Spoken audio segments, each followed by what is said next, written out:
með hérna 9 sorpbíla og við þurfum að klára borgina, það er að segja í almennu sorpi á 14 daga fresti. En aftur á móti bláu sem er undir pappír og grænu fyrir plast, það eru 3 vikur á milli losana. Og við höfum svona alls konar samskiptamáta eins og til dæmis bara fésbókina þar sem við ætlum að fara að koma okkur í workplace.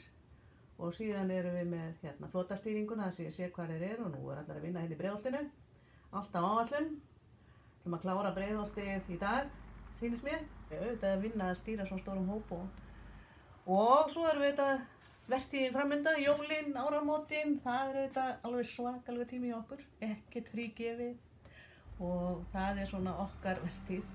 Núna næst jólin, ef að veður og vind að leyfa og bílar og mannskapur, allt mjög viðkvæmt.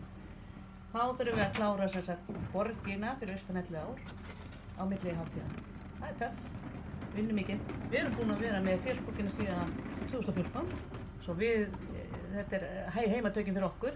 Þetta er eiginlega svipað umhverfi, en við þurfum bara að kúpla okkur yfir í workplace og við stefnum að klára það kannski bara svona á næstu vikum að græja okkur þar inn og við þurfum kannski að vera með fésbókina svona samhliða í smá tíma.